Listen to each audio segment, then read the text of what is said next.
Hypnosis आणि psychology ह्यामध्ये काय फरक आहे? हिप्नोसिससाठी माझं वैयक्तिक मत आहे की सायकोलॉजीचं ज्ञान पाहिजे. एज रिग्रेशन हा एक वेगळा प्रकार आहे. तर हे काय आहे? थायरॉइड, डायबिटीज, सोरायसिस, अस्थमा ह्या सगळ्या गोष्टींना आपण हिप्नोथेरपीनी ट्रीट करू शकतो. स्पेशली जेव्हा तुम्ही हिप्नॉटिक अवस्थेत जात असाल तेव्हा तुम्ही बोलण्यामध्ये असता, तुम्ही सबकॉन्शियसमध्ये असता.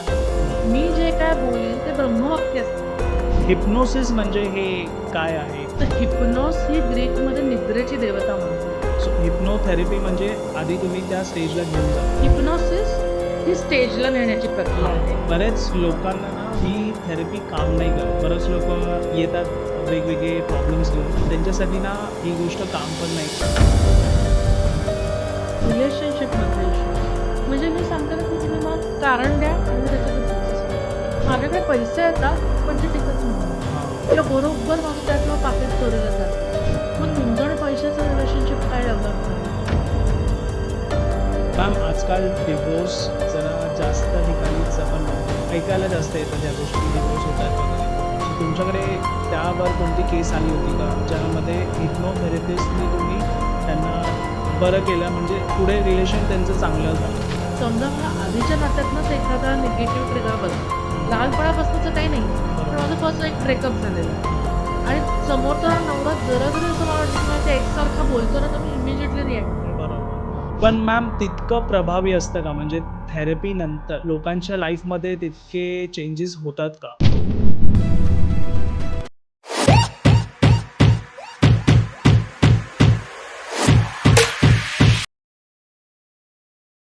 नमस्कार मित्रांनो, स्वागत आहे तुमचं अजून एका नवीन पॉडकास्टमध्ये.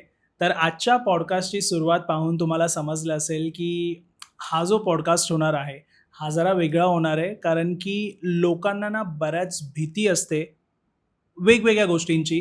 लहानपणी अगदी ते कधी लिफ्टमध्ये अडकले असतील किंवा अगदी रस्त्याने जाताना त्यांच्यासोबत कोणता छोटा ॲक्सिडेंट जरी झाला, तो मोठा होऊन पण त्यांच्या ना मनामध्ये ती भीती निर्माण झालेली असते. सो त्या भीतीला दूर करण्यासाठी आपल्याकडे एक पद्धत आहे.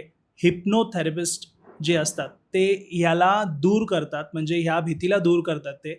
आणि आपले जे गेस्ट आहेत त्यांचं नाव आहे शिल्पा पोळ. शिल्पा मॅम आहेत आज आपल्यासोबत आणि ते हिप्नोथेरपिस्ट एक्सपर्ट. त्यांनी पास्ट लाईफ रिग्रेशन पण केलं आहे आणि त्यासोबत मागे जो आम्ही पॉडकास्ट केला होता त्यामध्ये पण तुम्ही खूप चांगला रिस्पॉन्स दिला आहे. खूप छान विषय होता तो पण. सो तसाच आजचा पण पॉडकास्ट खूप इंटरेस्टिंग होणार आहे. त्यांना ह्यामध्ये 13 वर्षांचा एक्सपिरियन्स आहे आणि बऱ्याच लोकांना त्यांनी त्यांच्या लाईफमध्ये सक्सेसफुल होण्यासाठी मदत केली आहे. बऱ्याच लोकांना त्यांनी अशा भीतीमधनं बाहेर काढलं आहे. सो हा पॉडकास्ट इंटरेस्टिंग आहे खूप.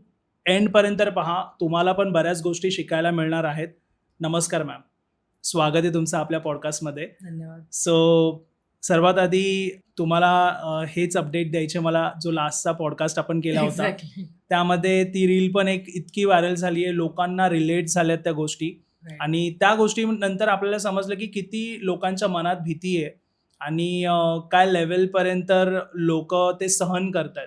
मला वैयक्तिक पण खूप सारे मेसेजेस आणि हम्म. डायरेक्ट फोन कॉल्स आले की मी एकदा थकून गेले की मी किती फोन कॉल्स घेऊ. हा, रील व्हायरल करण्याचा आनंद जेवढा आहे तेवढं दुःख पण आहे की एवढं दुःख आहे आणि लोकांमध्ये. हो, घरात आपले पालकच जेव्हा आपल्याशी असे वागतात तर बाहेरच्या Yes. शत्रूची काय गरज आहे. बरोबर. तर खूप लोकांनी मदत मागितली, ज्यांना शक्य त्यांना मी देतीच आहे आणि अजूनही मेसेजेस येतातच आहेत. सो लेट्स सी मी किती जणांना मदत करू शकते. येस. मॅम आजचा हा जो विषय असणार आहे हिप्नोथेरपिस्टवरती आपण घेऊ, हिप्नॉसिस.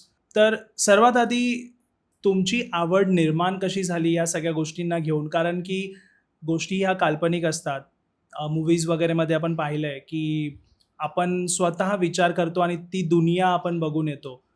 तर ह्या सगळ्या गोष्टींचा तुम्हाला पहिली गोष्ट विश्वास कसा झाला आणि तुम्ही कसं सिलेक्ट केलं या प्रोफेशनला? सर्वात पहिला माझा अनुभव माझा स्वतःचाच आहे आणि जो 1996 साली मी घेतलेला आहे. ओके. मी 12वीत होते आणि माझी परीक्षा चालू असतानाच माझे वडील दुर्दैवाने त्यांचा मृत्यू झाला. ओके.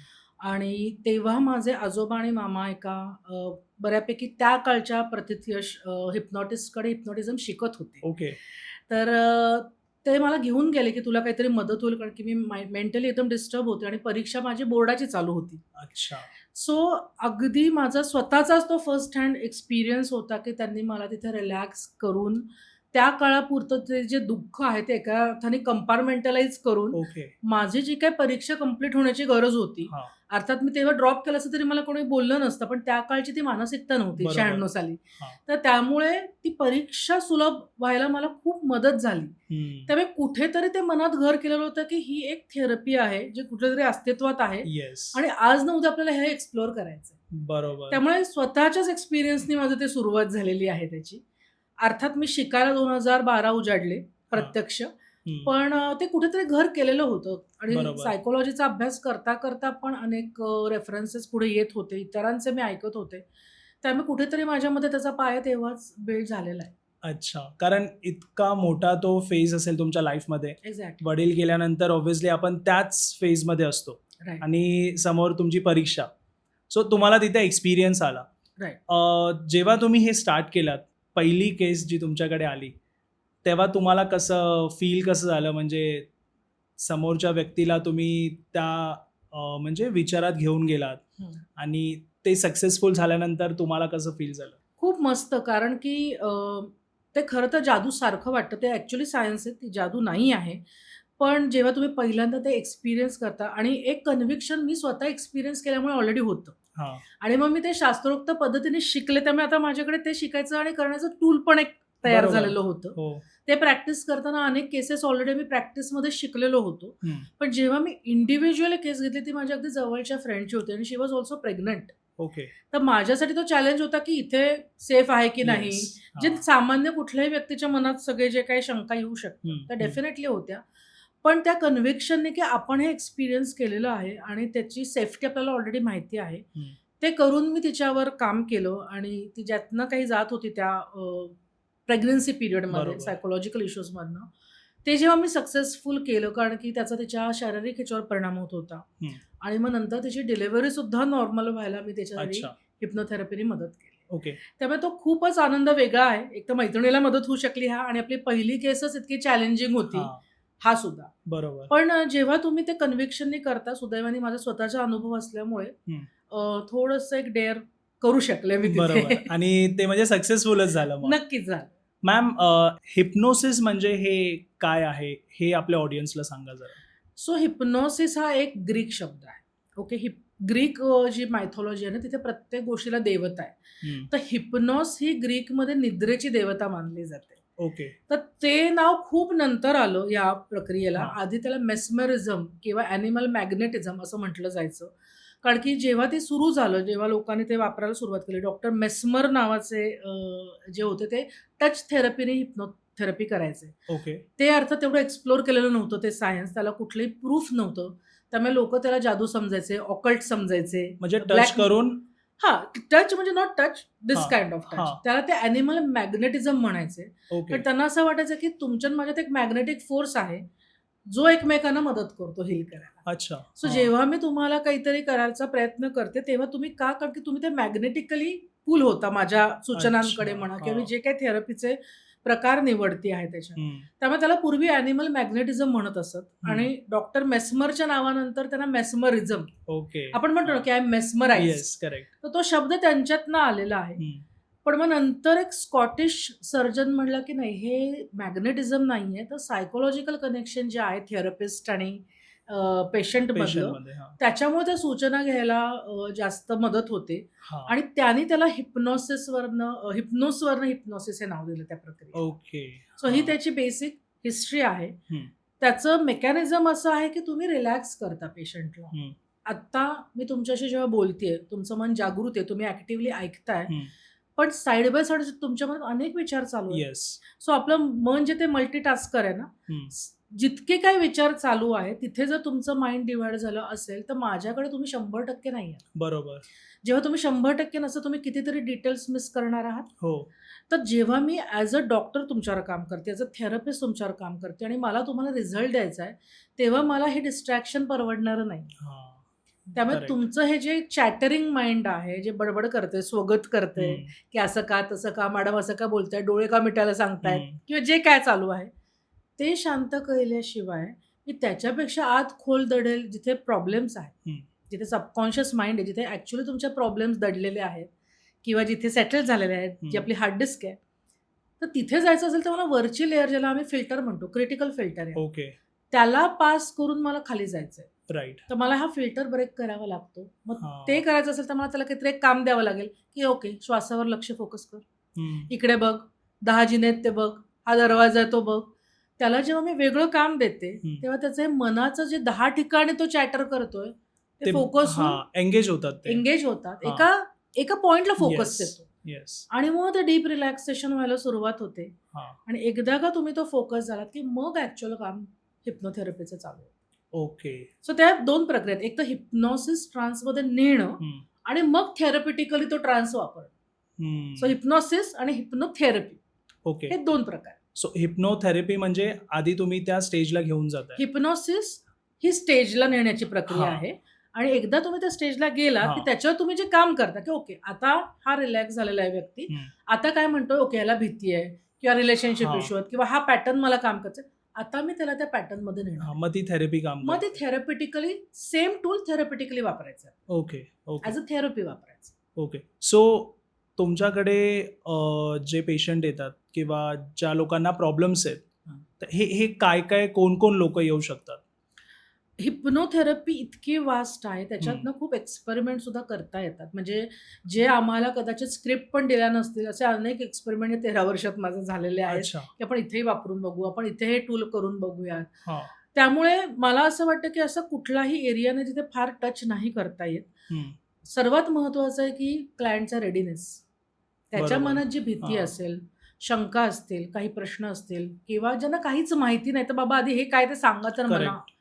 तर मला नेहमी असं वाटतं की हिप्नोथेरपी should not be your first session. आधी एक प्री हिप्नॉसिस सेशन झालं पाहिजे, ज्याच्यात एक तर का क्लायंटला ही मदत हवी आहे, नक्की काय प्रॉब्लेम आहे आणि हिप्नोथेरपीचं तिथे खरंच काही काम आहे का फक्त काउन्सिलिंगनी होणार आहे. बरोबर. तर आधी तिथे रोल आहे का हिप्नॉसिसचा, हे एकदा क्लिअर झालं की हिप्नॉसिस म्हणजे काय, तिथे आपण काय एक्सपेक्ट करायचं, हां. त्यांचे ऑलरेडी डोक्यात असलेले समज गैरसमज काढणं, थोडक्यामध्ये एक बॅकस्टेज पूर्वतयारी झाली ना की पेशंटचा रेडीनेस तयार असतो, रॅपो Right. ऑलरेडी बिल्ड झालेला असतो येस. आणि मग डोळे मिटूनही ते तुमच्यावर विश्वास ठेवू शकतात. हां. आता डोळे मिटल्यानंतर पहिली इन्सिक्युरिटी तर थेरपिस्ट बद्दलचीच असू शकते ना, येस. त्यातून जर अपोजिट जेंडर असेल तर अजूनच हां. जास्त. भीती. हां. तर हे सगळं आपण फिल्ममध्ये बघितलेलं असल्यामुळे आणि खूप अतिरंजित बघितलेलं आहे. हं. बरं, बऱ्याच ठिकाणी पेपरामध्ये जेव्हा आपण न्यूज वाचतो त्या निगेटिव्हच असतात की हिप्नॉटिक अवस्थेतनं दागिने लुटले येस. किंवा ही चोरी हो. केली किंवा खून करायला लावला, बरोबर. जे काय असेल ते. हं. त्यामुळे हिप्नॉसिसकडे बघण्याचाच एक निगेटिव्ह दृष्टिकोन आहे. हं. ते आधी सगळं जेव्हा मी त्याच्याशी बोलते क्लायंटशी, तेव्हा ऑलरेडी मी त्याला ते रेडी करत असते. ओके. आणि मग तो मानसिक प्रॉब्लेमसाठी माझ्याकडे आला असेल, भावनिक असेल, म्हणजे थोडक्यामध्ये पर्सनॅलिटी ग्रोथ म्हणूयात आपण, किंवा म्हणजे जे काही पर्सनल मला वाटतं की इथे ते मी कमी पडतीये, की मला भीती वाटते किंवा मला कॉन्फिडन्स नाहीये किंवा अजून काय. सायकोसोमॅटिक डिसीजेस जसं अस्थमा आहे, सोरियासिस आहे किंवा कुठल्याही प्रकारचं जे जन्मजात डिसीज आहेत ती गोष्ट वेगळी. तो अजून डीप विषय जो पास्टलाईफशी कनेक्टेड आहे. अच्छा. पण काही जे क्रोनिक पेन आहेत की तुम्हाला खूप कुठेतरी दुखतं आणि सगळ्या टेस्ट नॉर्मल आहेत, हां. तुमची एन्झायटी आहे ज्याला काही अर्थच नाही, म्हणजे तुम्हाला काही लॉजिकल कारण नाहीये, आगंतुक भीती आहे किंवा प्रत्येक वेळा परीक्षेला जाताना मला हे टेन्शन येतं, मग मला लक्षात राहत नाही, ही जे आहे ब्लॅकआउट्स होणं ज्याला आपण म्हणतो. लहान मुलांसाठी फोकस कॉन्सन्ट्रेशन वाढवणं, अटेन्शन स्पॅन वाढवणं, बॅड हॅबिट कंट्रोल म्हणजे बेड वेटिंग आहे, नखं खाणं आहे, खोटं बोलणं आहे, रिलेशनशिप मधले इश्यूज. म्हणजे मी सांगते ना की तुम्ही मला कारण द्या आणि मी त्याच्यात हिप्नॉसिस वापरू शकते. ओके. जर ते रिपिटेटिव्ह पॅटर्न्स असतील की प्रत्येक वेळा माझा ब्रेकअप होतो आणि दुसरे जो बॉयफ्रेंड किंवा गर्लफ्रेंड आहेत तशीच आहे पहिल्यासारखेच, म्हणजे तसेच पोझेसिव्ह किंवा म्हणजे डॉमिनेटिव्ह तुम्ही एक वगैरे. पॅटर्न अट्रॅक्ट करताय हां. सेम किंवा तसंच. माझ्याकडे पैसे येतात पण ते टिकत नाहीये हां. किंवा बरोबर माझं त्याच वेळा पाकिट चोरीला जातंय. मग तुमचं आणि पैशाचं रिलेशनशिप काय डेव्हलप झालंय, ते कुठनं बिघडलंय, त्याच्यासाठी देखील मी हिप्नॉसिस वापरते. सो खूप आहेत की तुमच्या माझ्यात समजा काही व्यवहार झाला, तुम्ही माझे पैसे देत नाही, तिथे पण मी हिप्नॉसिस वापरते. ओके. सो कुठल्याही गोष्टीच्या मुळाशी जाणं, कुठल्याही पॅटर्नवर काम करणं, कुठल्याही हॅबिट्सवर काम करणं, आपल्या इमोशनल एम्पॉवरमेंटसाठी, आध्यात्मिकसाठी, रिलेशनशिपसाठी, फिजिकल इश्यूजसाठी तुम्ही म्हणाल तिथे मी ते करू शकते. आणि सुदैवाने डॉक्टर बॅकग्राऊंड असल्यामुळे मला लॉजिकल आणि सायकोलॉजिकल या दोन्हीचा फायदा मिळतो. ओके. हिप्नॉसिस आणि सायकॉलॉजी हं. ह्यामध्ये काय फरक आहे? सायकोलॉजी एक प्रॉपर प्रूफ देणारी एक अभ्यास प्रणाली आहे. हां. सायकोलॉजी म्हणजे स्टडी ऑफ सायकी. हं. सायकी म्हणजे मन. तर मनात विचार आहेत, भावना आहेत. तुम्ही तुमच्या अनुभवातनं डिसिजन्स कसे घेताय, तुमची वर्तणूक कशी आहे, तुमचं वागणं कसं बदलतंय. हं. सो बिहेवियरल सायन्स आहे ते सगळं. ते बरोबर. बिहेवियर चेंज करणं आपल्या काउन्सिलिंगने. हं. ते मुळामध्ये जागेपणी केलं जातं ना. आपण एकमेकांशी बरोबर. बोलतो आहे बोलता. हो. आणि त्यातनं मी वेगवेगळे टेक्निक्स तुमच्यावर वापरते आणि येस. मग मी त्यातनं काहीतरी करते. काही ब्रांचेस सायकोलॉजीच्या जिथे मेडिसिन्स वापरले जातात, सायकियाट्री ज्याला आपण म्हणतो. येस. सायकोलॉजिस्ट ते वेगवेगळे टेस्ट करतात. पण हे सगळा जो पसारा आहे, ते करायला लागणारा वेळ, हं. तेवढी सेशन्स हिप्नोथेरपीने खूप कट होतात. कारण की आपण ना तिथे कुठल्याही प्रकारचं लॉजिकच नाही मुळामध्ये वापरतो. ओके. आपण उलट ते लॉजिकल माइंड शिथिल करतोय ना, रिलॅक्स करून. बरोबर. कारण मला तिथे डाऊट्स नको आहेत तुमचे. त्या लॉजिकल माइंडमध्ये डाऊट्स आहेत, क्वेश्चन्स आहेत. असं का, तसं का, हे नाही, ते नाही. आपले जे संस्कार किंवा कंडिशनिंग आहे, त्याच्यामुळे चूक बरोबरच्या सगळ्या प्रवृत्ती आहेत तिथे. येस. हे जर मी सगळं करत बसले, तर मूळ जिथे गोष्ट घडली आहे आणि मूळ जे कारण आहे, ते पोचायला मला किती युग लागतील. हो. हिप्नॉसिसने मी मुळात हे सगळं शांत करते आहे हं. आणि मी डायरेक्ट याची देही याचे डोळं काय झालं? मला असं झालं, लहानपणी मला अब्यूज झालं, लहानपणी मला वडील असे बोलले, मला शाळेत शिक्षा केली, जे आहे तसं. तिथे ओके. त्याला कुठला रंगरूप न देता डायरेक्ट हा सूर्य हा जयद्रथ. बरोबर. इतकी क्लॅरिटीने जेव्हा मी करते, तेव्हा जे छोटे-छोटे डिटेल्स मी मिस करू शकते कॉन्शियस टॉकिंगमध्ये. हं, हं. ॲज अ सायकोलॉजिस्ट पण माझे स्वतःचे काही एक विचार असणार ते मध्ये हां. येतात. येस. ह्यातलं काहीच हिप्नोथेरपीमध्ये होऊ देत नाही आपण. त्यामुळे खूप मोठा फरक आहे. पण हॅव्हिंग सेड दॅट, हिप्नोसिससाठी माझं वैयक्तिक मत आहे की सायकोलॉजीचं ज्ञान पाहिजे. Clinical okay. Psychology specially. हां. कारण की तुम्ही नक्की कशा व्यक्तीची डील करताय. येस. येणारी व्यक्ती आपल्याला विक्टिम म्हणूनच सांगणार आहे की माझ्या बाबतीत हे झालं. हां. पण ती खरी आहे का? तिला काही सायकोलॉजिकल बरोबर. डिसऑर्डर नाहीये ना? हां. कारण की डॉक्टरला फसवणारे इतके बेमालूम ॲक्टर्स पण असतात, हं, हं. जेव्हा डिसऑर्डर असते. त्यामुळे तुम्हाला ही बॅकग्राऊंड असेल, तर हं. हिप्नोथेरपीसारखं टूल नाहीये. ओके. फास्टर. अच्छा मॅम, तुम्ही आता हे तर सांगितलंत मला की कोणत्या गोष्टीवरती काम करते हिप्नोथेरपी. हं. आता मला ना एक एक्झाम्पल द्या, जिथे मी पण स्वतः रिलेट करू शकेल. कारण तुम्ही हे सांगितलात की ह्या सगळ्यांवरती उत्तर आहे हिप्नोथेरपी. हं. म्हणजे तुम्हाला आन्सर मिळेल तुमचं. हे कसं काम करतं? एक एक्झाम्पल द्या, जो क्लायंट तुमच्याकडे आला होता, म्हणजे ते ऑडियन्सला पण आपल्या समजेल की कसं काम करतं हे. सो एक कपल काउन्सिलिंगचं सेशन होतं ॲक्च्युली आणि जेव्हा त्यांचं थर्ड सेशन झालं कॉमन, मी सांगितलं की दोघांमध्ये हे प्रॉब्लेम्स आहेत. पण काही प्रॉब्लेम जे लेडी क्लायंटकडनं येत होते आणि ती एका विशिष्ट पद्धतीनेच तिच्या नवऱ्याला रिस्पॉन्स देत होती. आणि मला असं सारखं वाटत होतं की this is coming from somewhere else. आधीच्या खूप काहीतरी गोष्टीतनं ते येतंय. ते नवऱ्याशी संबंधित नाहीये. तिची जी रिॲक्शन जी चालू हां. आहे, एकदम ती जे काही रिॲक्ट होती आहे त्याच्या कुठल्याही वागण्याला, ते कुठनं तरी अजून डीपर ह्यातनं चालू आहे. म्हणजे लग्नाच्या आधी असं काही? लग्नाच्या आधी का कुठनं हे मी तेव्हा नव्हते विचार करत. ओके. पण हे नवऱ्याशी संबंधित नसावं. हां. नवरा ही झेरॉक्स कॉपी, ओरिजिनल फाईल कुठेतरी वेगळीकडे वेगळी. आहे. हां. कारण की ती प्रत्येक जेव्हा तिने तिची वैयक्तिक केस दिली, तेव्हा असं लक्षात आलं की ती प्रत्येकाला बऱ्यापैकी अशीच रिॲक्ट होते. हे फक्त नवऱ्याशी रिलेटेड अच्छा. नाही. प्रत्येक व्यक्तीसोबत. राईट. सो मग मी तिला हिप्नोथेरपी सजेस्ट केली होती की आपण बघूयात, कारण की शेवटी या सगळ्याचा त्रास तुला सर्वात जास्त होतो. हां. आपण जर तुमच्या रिॲक्शनसाठी करू म्हटलं तर कोणी येणार नाहीये. हं. बरोबर. पण इथे तू ज्यातनं जाते आहेस, तर मला लक्षात येते की तुला खूप जास्त त्रास होतो, तर आपण हे एक्सप्लोर करूयात का? हं. सो हा अप्रोचही महत्त्वाचा आहे क्लायंटला रेडीनेससाठी. बरोबर. तर ते केल्यावर वेन शी वॉज रेडी आणि मग मी तिला एज रिग्रेशन नावाची प्रोसेस अच्छा. केली. आपण नंतर बोलूयात त्याच्याविषयी. आणि ह्या जन्मातच तिला मागे की कुठे पहिल्यांदा तिच्या या रिॲक्शन्स चालू झाल्या. हं. तिला ही इन्सिक्युरिटी वाटणं असेल किंवा आपण म्हणतो ना की attack is the best defence. कोणी काही बोलायच्या आधी मीच जोरात आवाज येस. चढवणार, येस. की कोणी काही बोलायलाच नको हं. किंवा मीच विक्टिम म्हणून रडायला सुरुवात करणार. बरोबर. तर तशा स्वरूपाच्या बऱ्याच गोष्टी होत होत्या. मग मी तिला मागे नेत जेव्हा गेलं, तेव्हा चाइल्डहुडचा एक ट्रॉमा बाहेर आला. हं. आणि असं लक्षात आलं की तिचे वडील याच पद्धतीने तिला सतत तू कशी कंडम आहेस, तू कशी चुकीची आहेस, तू कशी बरोबर नाही आहेस, तू बोलू नकोस, तू लहान आहेस, म्हणजे हां. व्यक्तच होऊ न देणं. ओके. हे खूप जास्त तिच्या बाबतीत होत होतं आणि आई शांतपणे ती बसून राहायची. तिला कधी सपोर्ट नाही केलेला आहे. अच्छा. मग त्यामुळे तिचं काय झालं, की मलाच आता शस्त्र घेतलं पाहिजे. हं. मलाच लढायला पाहिजे. माझ्यासाठी कोणी लढणार नाहीये, हं. स्टँड घेणार नाहीये. तर समोरचा एवढं जरी असं वाटलं, की तो तीच भाषा बोलतो जे लहानपणी वडील बोलत होते, हां. ऑथॉरिटेटिव्ह ज्याला आपण येस, म्हणतो, येस. तर माझी नॅचरल रिएक्शन ती येणार आहे. ओके. ती हां. माझ्या ह्या वयातली रिएक्शन नाहीच आहे मुळात. बरोबर. इनर चाइल्डची हां. रिएक्शन आहे. पण मी तुम्हाला येस. कायम माझं वडील म्हणूनच बघते. हं. कारण की कानात तेच शब्द माहिती आहेत मला. हं. तेच ट्रिगर ज्याला आपण म्हणतो, तो ट्रिगर तोच आहे.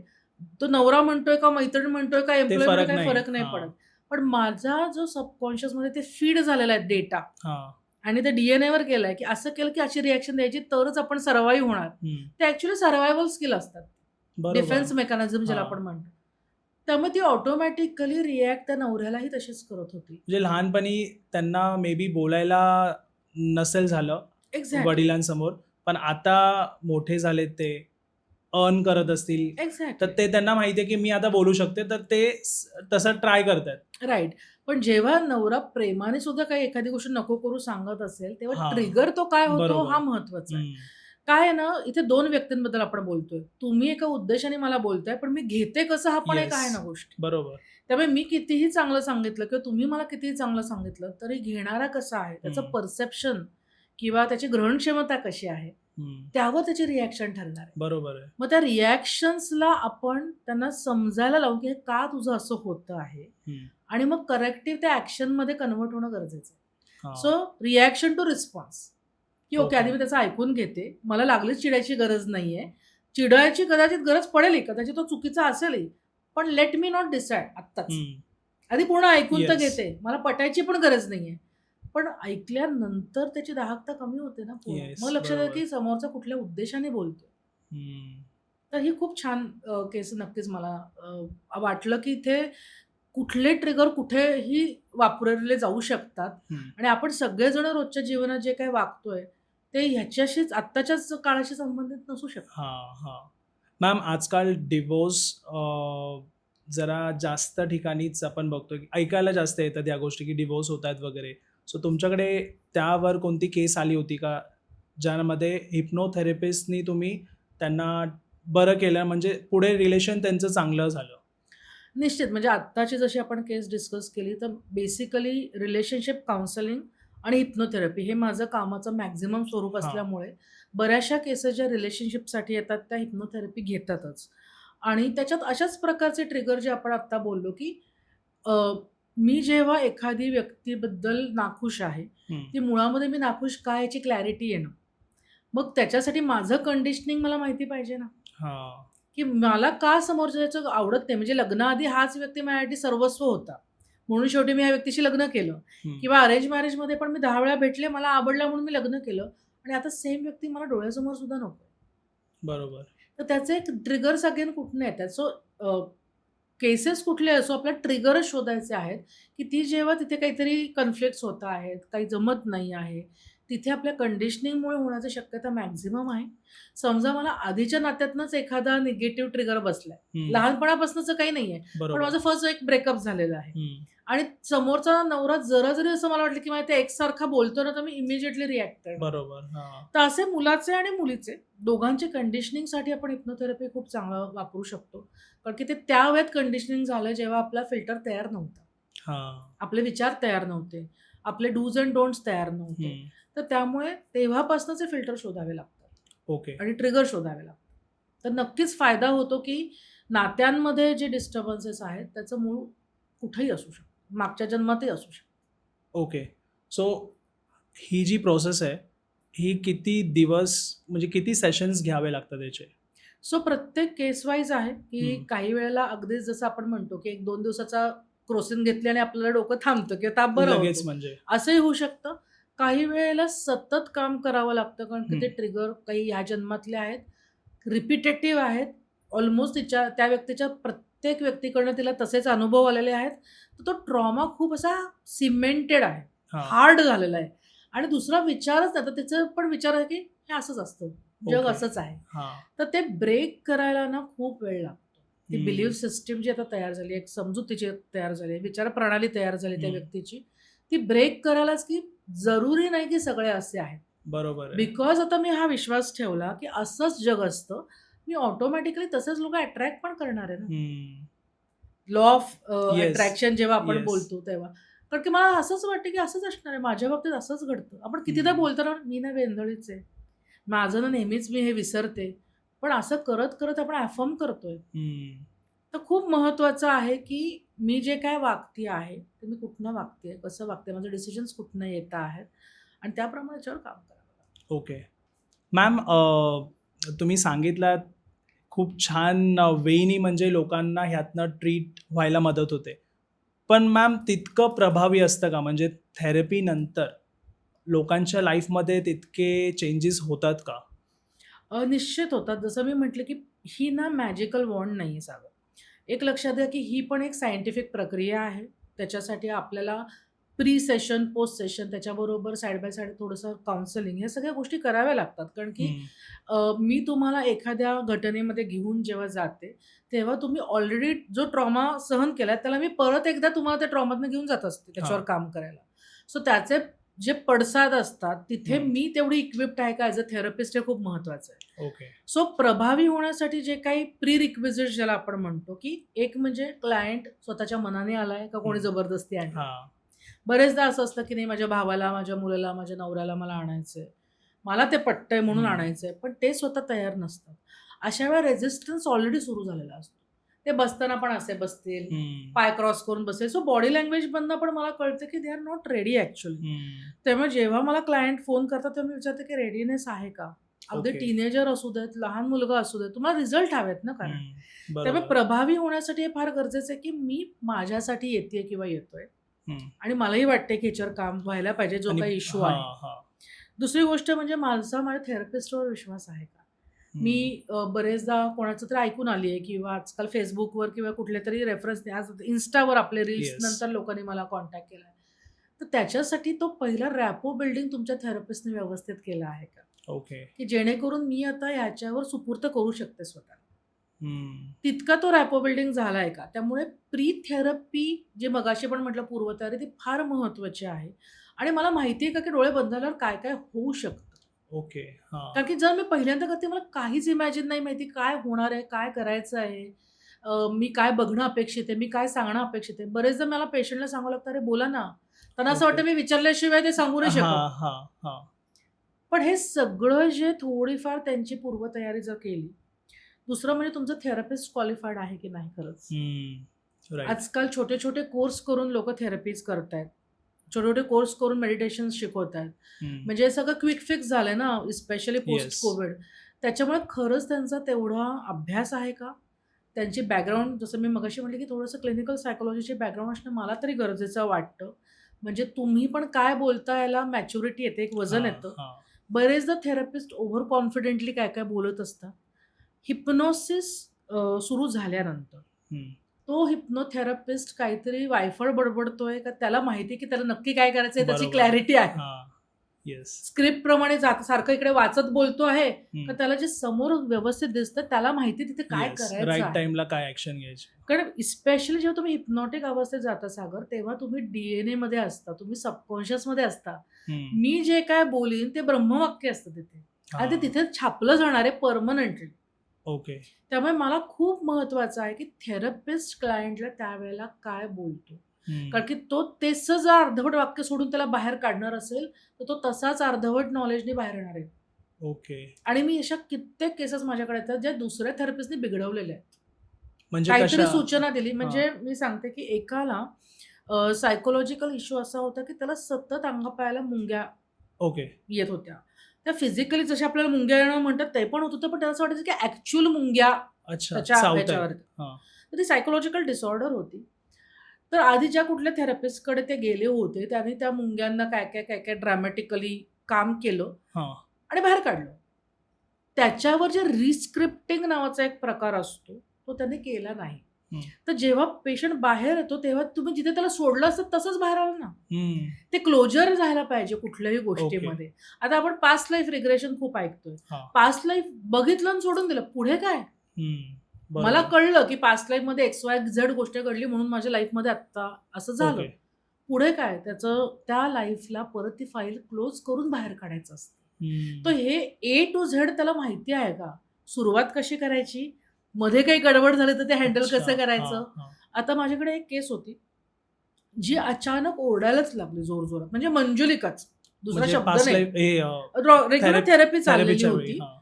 आणि तिला हिप्नो चेअरमध्ये नव्हतं बसायचं. सो रेग्युलर चेअरमध्ये बसूनच मी तिला म्हटलं, "ओके, तुम्ही ओके. भिंतीला टेका आणि तुम्ही हं. कम्फर्टेबल राहा." आणि ती अक्षरशः डोळे मिटूनच ती त्या खुर्चीवरनं खाली पडली. ती लोळायला लागली अशी अंगात आल्यासारखी. मग तिथे मी घाबरून गेले तर कसं चालेल? बरोबर. हे स्क्रिप्टमध्ये नाही दिलेलं ना माझ्या हां, हां. थेरपेटिकच्या बरोबर आहे. थिअरीजमध्ये नाही दिलं, की असे पेशंट लोळू शकतो. हां, हां. तिथे मला इमिजिएटली क्रिएटिव्हली प्रेझन्स ऑफ माइंडनी काहीतरी करावं लागणार आहे. हं, जिथे पेशंटलाही काही धक्का नाही लागला पाहिजे, हं. काही त्याचं नुकसान नाही झालं पाहिजे आणि त्याला तिथे हिलिंगच इफेक्ट झाला पाहिजे. येस. हे मला जमतंय का? सो मी पण तेवढी इक्विप्ड असणं, हं, नुसतं डिग्री वाईज नाही, तर माझं प्रेझन्स ऑफ माइंड, माझं स्वतःचं क्रिएटिव्हिटी मला तेवढी जमली पाहिजे. हं. हे जर सगळं तुम्ही परफेक्ट ए टू झेड केलं तर अत्यंत प्रभावी असं हिप्नोथेरपीचं टूल आहे. ओके. आणि जेव्हा तुम्ही बाहेर येता त्यातनं, तेव्हा तुम्ही खूप जास्त रिलॅक्स असता. स्वतःकडे बघण्याचा खूप पॉझिटिव्ह दृष्टिकोन असतो. हं, पहिल्या 1-2 सेशनमध्ये डोकं जड होणं, लाईट हेडेड असणं वगैरे कॉमन आहे. जसं हं. आपण डीप मेडिटेशनमध्ये सुद्धा येस. येतो. पण त्या व्यतिरिक्त एक रात्रीची झोप झाली, की दुसऱ्या दिवशी तुमचं लाईफ खूप वेगळं दिसू शकतं तुम्हाला. खूप पॉझिटिव्ह ॲटिट्यूड होऊ शकतं. Provided okay. हे सगळ्या स्टेप्स तुम्ही व्यवस्थित फॉलो केलेत. फॉलो केले हं. असतील आणि उगीचच ओव्हर कॉन्फिडेंटली काही थेरपिस्टनी पण काही केलं नसेल आणि अचानक क्लायंट पण कधी-कधी मध्येच उठतात आणि काही हं. होतं. म्हणजे खूप ड्रामा सेशन्समध्ये होत असतात. ओके. ते हँडल जर व्यवस्थित झाले, तर अप्रतिम टूल आहे. हं. सो मॅम, तुम्ही मगाशी म्हणालात, की तुम्ही म्हणजे लोकांच्या इमोशन्सबद्दल पण बोलत असता, ज्यावेळी थेरपी चालू असते. आता ज्यावेळी थेरपीमध्ये तुम्ही इमोशनल गोष्टी त्यांच्यासोबत डिस्कस करताय, त्यावेळी गॅस लाइटिंग प्रकार जो आहे, हं. तो पण होतच असेल ना? मी थोडंसं त्यातला फरक सांगते तुम्हाला, हं, की मुळामध्ये आपण जे काही ॲज अ थेरपिस्ट करतो, तुमच्या थेरपेटिक चेअरमध्ये करतो, त्याचं इंटेन्शन फार महत्त्वाचं आहे. येस, आपण हिप्नोथेरपीमध्ये त्यांना परत त्या सगळ्या घटनांमधनं जेव्हा जायला लावतो, तेव्हा हं, ऑब्व्हियसली आपण त्यांचे ते इमोशन्स पण ट्रिगर होणारच आहेत. हं. आपण करतोच आहोत. पण तो एक ड्रेनेज इफेक्ट आहे. ओके. जोपर्यंत घाण वर येत नाही, मी क्लीन नाही करू शकत. त्यांना हं, त्यांचं पण काही गोष्टींची क्लॅरिटी लागते. काही ज्या गोष्टी ते विसरून गेलेले असतात. पण ही जी प्रक्रिया आहे ती कन्सेंट देऊन त्यांना एका विशिष्ट टेक्निकने मी आत नेलेलं आहे. तिथे अच्छा. त्यांच्या सेफ झोनमध्ये मी त्यांना ते येऊ देतेय त्यांची घाण वर हां, हां. आणि मी तिथे त्यांच्याबरोबर आहे मदत करायला. जर ते ट्रिगर झाले तर काय करायचं? ओके. सो माझ्याकडे साइड बाय साइड अजून 4 टेक्निक्स अवेलेबल आहेत, की समजा त्या खूप जास्त ओव्हरवेल्मिंग झालं, खूप रडायला लागले हं, पेशंट किंवा अजून काही झालं, तर तिथे एक्झॅक्टली काय करायचं? जेणेकरून त्यांचा ट्रान्सही तुटू नये, आपली हं. प्रक्रियाही पूर्ण व्हावी आणि त्याचे कुठलेही साइड इफेक्ट्स होऊ नये. ओके. गॅस लाइटिंग जे तुम्ही म्हणताय, त्याच्यात कसं आहे, की मजा बघणं आहे, हं, की तुम्ही मला माहिती आहे, की एखादी गोष्ट तुमच्यासाठी वीक पॉइंट आहे किंवा हा तुमचा ट्रिगर आहे आणि मी मस्त, "काय हो सागर ते ते तुम्ही ते म्हणत होता त्याचं काय झालं?" हं. मला माहिती आहे, की तुम्हाला तरी त्रास होणार आहे. हां, हां. सो इथे इंटेन्शनच वेगळं आहे. हं, हिप्नोथेरपीमध्ये जे इमोशन्स आम्ही बाहेर काढतो त्याचं इंटेन्शन हीलिंग आहे. हं. इथे जे आहे ते टॉक्सिक आहे ना येस, सगळं. येस. त्यामुळे मुळातच इंटेन्शनमध्ये फरक आहे. पद्धत विदाऊट कन्सेंट आहे. मी तुम्हाला हं. विचारलं का, की तुम्ही कम्फर्टेबल आहात का या विषयावर बरोबर, बोलायला? बरोबर. इथे मी प्रॉपर फॉर्म लिहून त्याच्यावर कन्सेंट वर तुमची साईन घेतली, की मी आधी पण एक सेशन घेतलं, की असं-असं आपण करणार आहोत. ओके. सो तुम्हाला माहीत असणार आहे, की मी थोडीशी इमोशनल ट्रिगर होणार आहे. हां. आणि मी अशा व्यक्तीकडे सोपवलं, की जिला त्याचं काय करायचंय माहिती आहे. हं. गॅस लाइटिंगमध्ये त्यातलं काहीच नाहीये. इथे हीलिंग हे पूर्णपणे आपलं इंटेन्शन आहे आणि इथे म्हणजे मजा बघायची, समोरच्याला बरोबर. त्रास व्हावा. हां. इथे आत्मविश्वास वाढवण्याचं काम आहे, इथे आत्मविश्वास तोडण्याचं काम. येस. सो खूप फरक आहे. जरी त्याचं आपल्याला वर्करनी सेम वाटत असलं, तरी हं. खूप फरक आहे. ओके. मॅम, मगाशी तुम्ही म्हणाला होतात, की एज रिग्रेशन हा एक वेगळा प्रकार आहे. तर हे काय आहे? सो एज रिग्रेशन पण एक हिप्नोथेरपीचीच प्रोसेस आहे, की जेव्हा जसं मी मगाशी म्हटलं, की आपण आत्ता जे सगळे आहोत ते कंडिशनिंगचा इफेक्ट आहे. आपण आत्तापर्यंत प्रत्येकाचं आपलं जे वय आहे, त्या वयामध्ये काय-काय अनुभव घडले, हां. झाले, आपल्याला काय सहन करावं लागलं, त्याप्रमाणे आता आपण घडलेलो आहोत. हं. पण त्यातल्या काही जी जडणघडण आहेत, ती आपल्याला आत्तासाठी उपयोगाला नसेल पडत बरोबर. किंवा आपल्या प्रगतीच्या मध्ये येत असेल, तर मला त्याच्यावर काम करणं गरजेचं आहे. येस.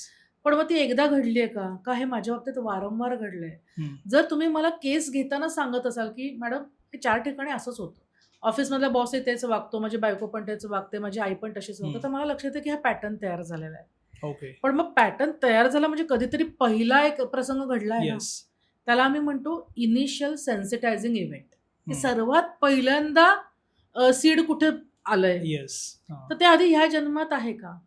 सो तुमचं वय समजा 35 आहे, तर हां. 35 वर्ष मागे नेत, की प्रत्येक प्रसंग जेव्हा तुम्हाला सेम भावना हं. गेली किंवा तुम्हाला वाटली, तो सगळा प्रसंग ट्रिगर करत आपण त्या ठिकाणी जातो जिथं म्हणतो, की आता ह्याच्या पलीकडे काही नाहीये. ओके. हा माझा हां. पहिला प्रसंग होता. मे बी तुम्ही 5वीत असाल हां. किंवा तुम्ही आईच्या पोटात असाल. हं. अगदी तुम्हाला तहानं असतानाचं काहीतरी आठवेल आणि तुम्हाला वाटेल, की अरे तेव्हा सुद्धा ना माझी आजी अशीच वागली होती. मी खरं तर 3 महिन्याचं बाळ होतं. ओके. हां. तर ते आत्ता नाही आठवत आहे, पण हिप्नोथेरपीमध्ये सगळं आठवणार आहे. तर ही जी अच्छा. रिग्रेशनची म्हणजे मागे नेण्याची प्रोसेस आहे या जन्मात, हं. टिल की तुम्ही आईच्या गर्भात होते. येस. त्याला एज रिग्रेशन म्हणतात. सो आपण ओके. पॅटर्न ब्रेक करायला आधी एज रिग्रेशनचा प्रयत्न करतो. ते नाही झालं तर मग आपण पास्ट लाईफचा विचार करतो. सो हिप्नोथेरपीमध्ये आपण एज रिग्रेशन करतो हं. आणि दुसरं जे आहे ते पास्ट लाईफ रिग्रेशन. राइट. तो हिप्नोथेरपीचाच प्रकार आहे. पण जर ह्या जन्मात त्याची उत्तरं नसतील तर आपण तर तिथे पास्ट जाणार. लाईफमध्ये. ओके. आपण त्यावर पण पॉडकास्ट करू. म्हणजे पास्ट निश्चित. लाईफ मला पण खूप इंटरेस्ट आहे त्याच्यामध्ये आणि खूप एक्सपिरियन्स मी पण ऐकलेत बाहेरून लोकांचे. सो त्यावर पण आपण एक तो एक पॉडकास्ट खूप करू. विस्तारित असा वेगळा सब्जेक्ट आहे येस. आणि येस. निश्चितच मला आवडेल त्याच्याविषयी हं. बोलायला. Ma'am, thyroid, diabetes, psoriasis, asthma ह्या सगळ्या गोष्टींना आपण हिप्नोथेरपीनी ट्रीट करू शकतो का? ट्रीट म्हणण्यापेक्षा ते एक कॉम्प्लिमेंटरी टूल म्हणून वापरता येऊ शकतं. तुमची जी प्रायमरी बेसलाईन ट्रीटमेंट चालू आहे, ज्याला आपण हं. मॉडर्न ट्रीटमेंट म्हणूयात, ॲलोपॅथिक ट्रीटमेंट म्हणूयात, येस. ते आपल्याला बंद करायचं नाही आहे. पण त्या गोष्टी मुळात आधी वाढू नयेत. कारण की हे हां. सगळे ना सायकोसोमॅटिक डिसीज मानले जातात. म्हणजे मन आणि शरीर हां. असं मिळून आहे. साईक आणि सोमॅटिक म्हणजे बॉडी.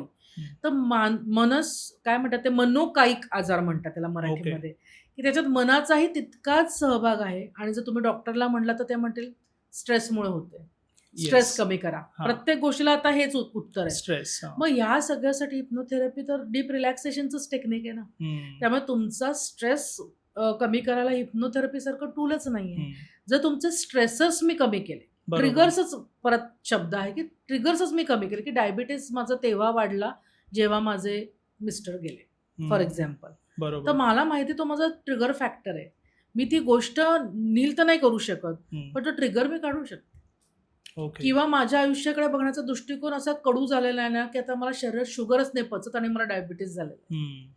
किंवा थायरॉइडची एक खूप क्लासिकल केस माझ्याकडे होती. ती अगदीच 25 वर्षाची मुलगी ओके. आणि थायरॉइडसाठी आली. ती म्हणजे जुनी पेशंट होती, वेगळ्या कारणांसाठी येत होती आणि अचानक ती म्हणली, की "मॅडम थायरॉइड माझं 100 दाखवतं." ओके. 100 मी पहिल्यांदा बघितला आकडा.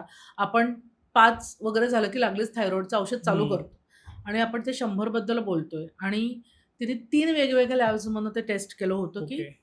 काही कन्फर्म चुकून करायला. फॉल्स हां. पॉझिटिव्ह आलंय, काही चुकीचं झालंय वगैरे आणि त्या तिन्ही बऱ्यापैकी चांगल्या लॅब्स व्यवस्थित. तर मी तिला म्हटलं, की आपण बघूयात करून. हं. मग तिथे एक ऑर्गन रिजनरेशन नावाची एक स्क्रिप्ट आहे, थेरपी आहे, अच्छा. हिप्नोथेरपेटिकच, ज्याच्यात आपण डायरेक्ट बॉडी टॉक करून त्या ऑर्गन्सशी संवाद साधतो, की बाबा काय अच्छा. प्रॉब्लेम आहे. तर तसं थायरॉइड ग्लँडशी आपण बॉडी टॉक करून ते हं. रिजनरेशनची जी काही प्रोसेस आहे ती केली आणि तिला एक 20-21 दिवसाचा एक होमवर्क होता आणि मग तिला पुढच्या टेस्ट परत करायच्या होत्या. हं. त्या एकाच सेशन आणि त्या 21 दिवसाच्या होमवर्कने तिची डायरेक्ट 100चं 50 वर आकडा आला होता. हाफ झाले. Without single medicine. ओके. तिने मेडिसिन चालू केलं नव्हतं. मेडिसिनच्या आधी ती माझ्याकडे आली, की हं. मला शक्यतो नाही चालू करायचंय. मी तिला सजेस्ट नाही करू शकत, की 100 असताना मेडिसिन घेऊ नकोस. बरोबर. हं. मी ते करू नाही शकत. पण ती स्वतः ती रिस्क घ्यायला तयार होती आणि मी म्हटलं, की माझी इच्छा आहे, की तू एकदा डॉक्टरशी कन्सल्ट हं. कर. पण आपण आपल्याकडनं हे नक्की करू येस. शकतो. येस. आणि मग त्याच्यानंतर आम्ही पुढे ती 1-2 सेशन्स कव्हर केली आणि तिचं थायरॉइड खूपच चांगल्यापैकी कमी आलं आणि तिला गोळ्या घ्यायची गरज नाहीच पडली हं. सुदैवाने. सो सायकोसोमॅटिक केसेसमध्ये अप्रतिम रिझल्ट्स मिळतात. Psoriasis okay. स्पेशली जेव्हा आपल्याला तिथे कॉस्मॅटिक इफेक्ट आहे ना, हं. आपल्याला स्वतःकडे बघायला पण आवडत नाही. येस. सो तिथे पर्सनॅलिटी इश्यूज तयार होतात, कॉन्फिडन्सचे इश्यू तयार होतात. तर अशा अनेक गोष्टींसाठी उत्तम आहे हिप्नोथेरपी आणि रादर ओके. अप्रतिम टूल आहे. कॉम्प्लिमेंटरी आहे एवढंच. मी असं हा. नाही म्हणणार की फक्त हे करा आणि मॉडर्न मेडिसिनला किंवा इतर जे तुम्हाला गरजेचे हम्म. आहेत, सर्जरी ते avoid गरजेची करा. आहे, हा. तर मी असं नाही म्हणणार की मी तुमची सर्जरी वाचवतो. हा. अनेक ठिकाणी मी सर्जरी वाचवलेली आहे बाय द वे. हम्म. पण तसं आधीच बोलणं येस. हे योग्य नाही. तुमचं जर काही शेड्यूल असेल तर तुम्ही त्या शेड्यूलला जा. हम्म. माझा प्रयत्न असेल की आपण तिथपर्यंत पोहोचू. बरोबर. हा. आणि काही ठिकाणी खूप चांगला सक्सेस मिळालेला आहे. जी माझी पहिली ऑनलाईन हिप्नोथेरपीची केस होती ती सर्जिकल केस होती. ओके. आणि ते भारतात नाही राहत, ते भारताच्या बाहेर राहतात आणि ते तिकडे गेले आणि त्यांना एक इमर्जन्सी सर्जरी करावी लागणार होती. हम्म. आणि ते पॅनिक झाले. त्यांनी मला फोन केला की मी काय करू आता, मी नेमकं भारतातनं इथे आलेलो आहे. हा. आणि तेव्हा मी कधीच ऑनलाईन हिप्नोथेरपी केली नव्हती. हम्म. तर मी म्हटलं की एनिव्हिच वे तुम्हाला सर्जरी करायचीच आहे ना, ओके. तर आपण हा चान्स घेऊन, माझ्याकडे फक्त 8 दिवस होते. पुढच्या आठवड्यात त्यांची सर्जरी सर्जरी प्लॅन्ड होती. होती हा, ऑलरेडी. हा. आणि तिथे ऑलरेडी त्यांचं ते शेड्यूल चालू झालेलं होतं. हम्म. आणि was ready to take that risk. Again इथे त्यांचा जो माझ्यावरचा विश्वास होता, तो आमचा जो ऑलरेडी important आहे. रॅपो हा, होता, हा, हा. हे खूप म्हणजे हम्म. महत्वाचे घटक आहेत. तुम्ही नवीन थेरपिस्टने मी सांगेन की डायरेक्ट कुठलं तरी तुम्ही एक्सपेरिमेंट करू नका. येस. खूप वर्षाच्या प्रॅक्टिस नंतर आपण ते घेतलेली स्टेप आहे. पण त्यासाठी त्या बॉडी पार्टसाठी मी तिथे हिप्नोथेरपी केली आणि त्यांच्या सर्जरीच्या आदल्या दिवशी त्यांचं जेव्हा चेकिंग होतं तेव्हा ती जखम ऑलरेडी पूर्ण सुकलेली होती. ओके. आणि ते म्हणले की कुठे जखम, कशाची सर्जरी करायची आहे. आणि त्याची ती अच्छा. सर्जरी झाली नाही. आज त्याला बरोबर 10 वर्ष झालेले आहेत आणि अजून एकही सर्जरी त्या माणसाला लागलेली नाही तिथे. हम्म. सो अप्रतिम गोष्ट आहेत. प्रिव्हेंटिव्ह म्हणून पण हा. हिप्नोथेरपीचा खूप चांगला डेफिनेटली रिझल्ट आहे. उपयोग होऊ शकतो. हम्म. मॅम आता बरेच लोकांना ना ही थेरपी काम नाही करत. बरेच लोक येतात वेगवेगळे प्रॉब्लेम्स घेऊन, पण त्यांच्यासाठी ना ही गोष्ट काम पण नाही करत. हम्म. तर हे का असं होतं? मुळामध्ये एक लक्षात घ्या की त्या व्यक्तीला हिप्नोथेरपीविषयी नक्की काय गैरसमज आहेत का, हम्म. कुठली मनात भीती आहे का, कुठला रेझिस्टन्स आहे का. आपण काही गोष्टी ऐकीव पण असतात आणि ज्याच्यामुळे असं वाटतं की अरे नाही नाही तसं काही ते काम बिम नाही करत. ओके. आपला स्वतःचा अनुभव नसतो तो, पण ऐकीव गोष्टीतनी आपली एक काही समजुती तयार झालेल्या असतात. तर बरेचदा जे काही त्याच्या मागे गैरसमजुती आहे हम्म. किंवा समजा मी ऐकलं की माझी एक मैत्रिणीने घेतली आणि तिला काहीतरी वेगळाच त्रास सुरू झाला, ओके. तर ह्यातनंही काही धोके आहेत का, हम्म. काही गैरसमजुती निर्माण झालेल्या आहेत का. तर मुळात तिथे त्यांचं ब्रेन ऑलरेडी रेझिस्टन्स निर्माण करायला Yes. सुरुवात केलेली आहे. हा. जसं मी मगाशी म्हटलं की ते मनाने आलेत की त्याला आणलं गेलंय हम्म. जबरदस्ती, ते इम्पॉर्टंट आहे. तर ते डोळे मिटून श्रवण भक्ती करतील पण सरेंडरिंग नाही करणार, हम्म. जे गरजेचं आहे ना.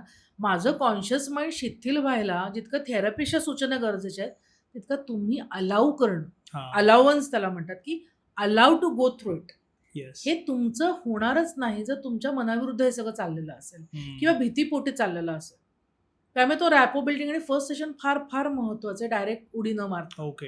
हा. तर अशा केसेसमध्ये हिप्नोथेरपी काम नाही करणार आहे. हम्म. समजा मी प्रचंड पेनमध्ये, फिजिकल पेनमध्ये, मी रिलॅक्स कसं होणार आहे, हम्म. माझं लक्षच नसणार आहे तुमच्या सूचनांकडे. तर फिजिकली ऑलरेडी मी कुठल्या तरी अनहेल्दी ह्याच्यातनं जाती आहे, काहीतरी डिस्टर्बन्स आहे.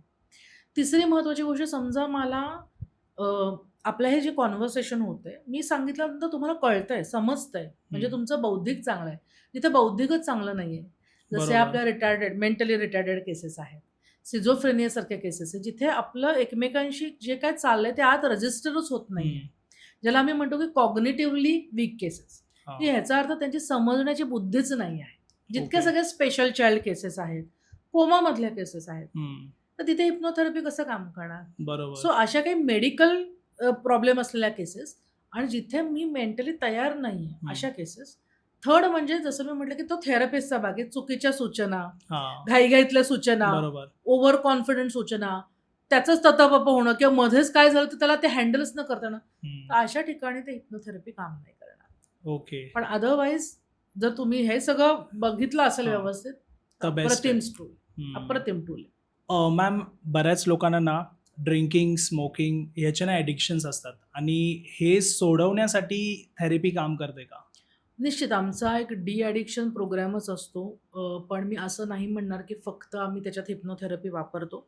त्याच्यात काउन्सिलिंगही भरपूर करावं लागतं. ओके. ॲडिक्शन किती जुनं आहे आणि स्मोकिंगच असं सगळ्या प्रकारचे ॲडिक्शन्स असू शकतात. त्याच्यात गॅम्बलिंगचे आपल्याकडे 1-2 ओके. केसेस होत्या. हम्म. त्यामुळे सगळ्या प्रकारच्या ॲडिक्शनसाठी मेन म्हणजे परत परत की क्लायंटचा रेडीनेस आणि ॲडिक्ट क्लायंट स्पेशल असेल तर त्याला 100% नाही 1000% मनाची तयारी आहे. हां, की त्यांना इच्छा पाहिजे राईट. कारण सोडण्याची. की विथड्रॉलची जी भीती लोकांना असते, हं. हिप्नोथेरपीचा फायदा असा आहे की विथड्रॉल सिम्प्टम्स येत नाहीत. ओके. की मग त्यांना थरथर होणं किंवा जे काही आपण हं. पिक्चरमध्ये पण बघतो की विथड्रॉल किंवा तुम्ही जेव्हा डी-ॲडिक्शन सेंटरमध्ये गेल्यावर जो काही त्रास येस, होतो, येस. हे काहीही न होता आपलं डी-ॲडिक्शन होतं. ओके. प्रोव्हायडेड की तो रेग्युलर तुमच्या प्रत्येक सेशनला आलेला आहे. हं. कारण की डी-ॲडिक्शनचं प्रोग्रामचं जे सेशन आहे ना, ते रोज यावं लागतं पहिले 6-7 दिवस. अच्छा. कारण की आपल्याला लागलेच घाव घालायचे असतात. हं. मुळामध्ये ॲडिक्शन का झालंय, ही थेरपी बघावी लागते. त्याचं हां. मूळ शोधावं लागतं. तो इमोशनल ट्रॉमा आहे का? पीअर प्रेशर आहे का? हं. किंवा काहीतरी खूप आत एकटेपणा जाणवतोय त्याच्यामुळे आहे का? अ, असे काही ट्रॉमाज आहेत की लहानपणी सिगारेटचे चटके दिले होते ओके. पेशंटला आणि आता हां. त्याला त्याचं व्यसन लागलंय. कारण की ते ऑथॉरिटी अच्छा. आहे हां. सिगारेट त्याच्यासाठी. मग जर मला त्याच्यावर हावी व्हायचं असेल तर मला पण ती ऑथॉरिटी आत्मसात केली पाहिजे. हं. म्हणून मी स्मोकिंग चालू केलंय. किंवा ओके. ज्यांना मी पूजनीय मानते किंवा जे माझे आयडॉल आहेत. हं. मग एखादा ॲक्टर असेल, माझे वडील असतील, त्यांना व्यसन आहे तर ऑटोमॅटिकली ते व्यसन मी घेणार येस, आहे. येस. मी हां. बायोमिमिकिंग करणार आहे त्यांना. हं. किंवा मला एखादा ॲक्टर आवडतो, मी त्याच्यासारखं सगळं हेअरकट ठेवणार तसं मी त्याच्यासारखं स्मोकिंगही सुरू करणार आहे. हां. बरोबर. सो अनेक फॅक्टर की ॲडिक्शन मुळात का झालं? किती वर्ष झालं? हं. आणि ते मनापासून त्यांना सोडवायचं आहे का? आणि जर ते रेग्युलर सेशनला आले तर अगेन विदाऊट विथड्रॉल सिम्प्टम खूप छान रिझल्ट्स मिळू शकतात डी ओके. ॲडिक्शनसाठी. ओके. ग्रेट. मी मॅम तुमचा नंबर डिस्क्रिप्शनमध्ये मेन्शन करतो. म्हणजे जर कुणाला थेरपीची गरज असेल, माहिती करून घ्यायची असेल ह्याबद्दल, ते तुम्हाला कॉन्टॅक्ट करतील. आणि खूप खूप धन्यवाद मॅम. एकच मला फक्त रिक्वेस्ट हां. करायची की जो काय आपला नंबर इथे असेल, तो WhatsApp नंबर आहे. तर तुम्ही सगळ्यांनी कृपया डायरेक्ट कधी मला WhatsApp मेसेज करा कॉलपेक्षा. कारण जेव्हा सेशन चालू असतात, थेरपी चालू असतात, तेव्हा मी फोन डायरेक्ट नाही येस. घेऊ बरोबर. शकत. पण जर तुम्ही तुमचा WhatsApp मेसेज सोडला तर मला कशासाठी पेशंटनी कॉन्टॅक्ट केलेला आहे आणि हो. मला जसा वेळ मिळतो तसं इमिडिएटली त्यांना मी उत्तर रिप्लाय देऊ करतो. शकते. हो. चालेल. मी तुमचा नंबर मेन्शन करतो आणि थँक यू सो मच. लवकरच आपण ना PLR वरती एक पॉडकास्ट करू, पास्ट लाईफ रिग्रेशन.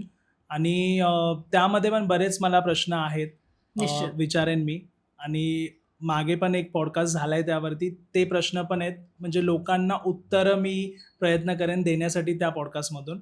सो भेटू आपण लवकरच नवीन पॉडकास्टमध्ये. निश्चित. Thank you so Thank you so much. तुम्हाला हा पॉडकास्ट आवडला असेल तर लाईक, शेअर आणि चॅनलला सबस्क्राईब नक्की करा. धन्यवाद.